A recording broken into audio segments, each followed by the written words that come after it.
Hello God's jewels, welcome back to the channel. Today is our second episode of our Children Bible Study Resource. Remember, the aim of this segment on this channel is to help you as a parent to engage your child in study of the Word of God. And remember, we just advise at least 30 minutes a week. That's out of 7 days and how many hours of a week. We just want you to bring out 30 minutes for this study.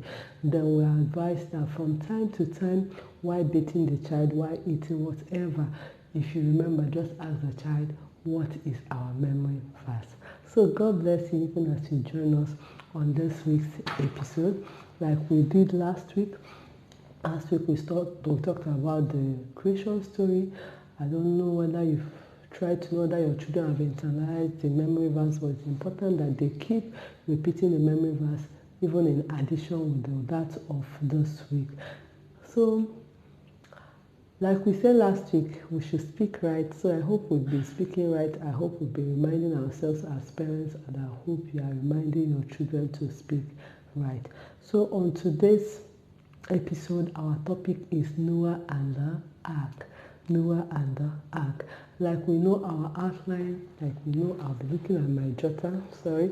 So our outline goes like this. We added a few things to our outline. So when I list it, you'll find the new thing we added.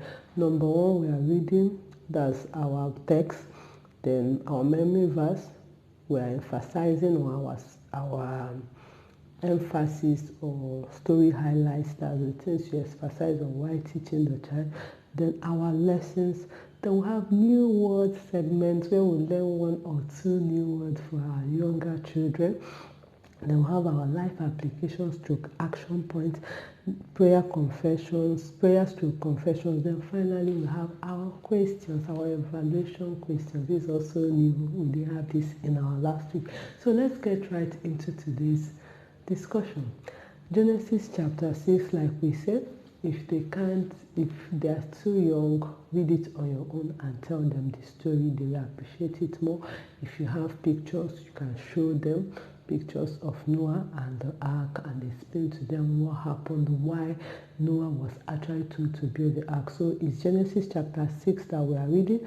Now, what is our memory verse? Our memory verse is Genesis chapter 6 verse 8. Genesis chapter 6 verse 8, and it says, but Noah found grace in the eyes of the Lord. But Noah found grace in the eyes of the Lord. Repeat after me. Our memory verse is taken from Genesis chapter 6 verse 8, and it says, but Noah found grace in the eyes of the Lord. So now, what are we emphasizing on? Why telling your children the story? What do you need to emphasize on? People making God unhappy due to sin and God decided to destroy the earth. Try to make them understand that people make God unhappy. They make God sad by sinning, and God decided to destroy the earth. But Noah was different, like we can say in verse 9. So he explained to them the qualities that made Noah different from other people and what God did because Noah was different. In verse 18, we saw that God entered into a covenant with Noah. So we can explain to them how living a good life can bring about covenant and agreement between them and God, God promising them things as far as they continue to walk in the right way. So that's our story emphasis. Remember, number one, tell them how people make God unhappy and he said to destroy the earth. We also tell them about Noah being perfect and walking right and God making covenant with Noah. Now for our lessons. What did we learn? Number one, we should be mindful of making God happy always. We should teach the children to make God happy always. We give them examples of being obedient, of not stealing, of not lying, of saying the truth always, that those things make God happy. Then if you obey God, you will be different and God will favor you. This is our second lesson. If you obey God, you'll be different and God will favor us. We ask them, do you want God to favor you? Do you want to be different? Do you want to be outstanding? Then let us try to obey God always. Now for our new words, the new words we have today, number one is favor.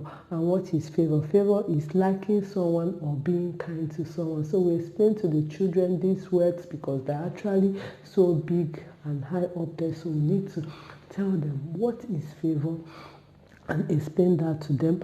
Then now the second new word we have today is sin.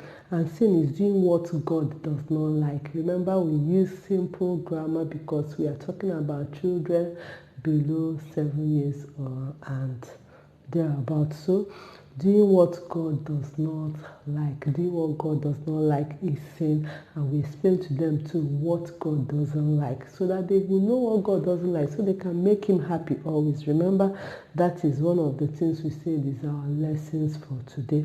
Then the next point here is our life application. How do we apply what we have learned about the story of Noah? And this is also our action point, and it says, and we make God happy by obeying all his commands. And we make God happy by obeying all his commands. Then we go ahead to list the commands God has said. You can tell them about maybe from the 10 commandments: obey your parents, honor the Lord your God, do not collect what is not your own. So just try to explain to them those things so that they can remember and understand what God does not like and just make him happy. Now for prayers through confessions, we'll be saying, like Noah, I found favor with God. Like Noah, I find favor with God. That's our confession. Like Noah, I find favor with God. So we still explain to them the characters that made Noah to find favor with God and encourage them to follow Noah's footsteps. Now, what is our review questions, our evaluation questions to be sure that they understood what we are talking about? We tell them, who found grace before God? This from our memory verse. Who found grace before God? What did God tell him to do? We know that God told him to build an ark. Now, what sin is what? Sin is doing what God does not like. And favor is dash. Favor is being kind to someone and liking someone. So I hope you enjoyed today's resource. Do well to put them into practice. In the comments below, also make your suggestions. Tell us what you would like us to do. If there's any story in the Bible you would always also like us to bring out a resource from, do well to drop it in the comment section. God bless you. And I would like to know whether these resources are really helpful. Please do tell me in the comment section. Till I come your way next week. I am Besa, and remember, your total growth and the growth of your child is actually our goal. God bless you. Bye-bye.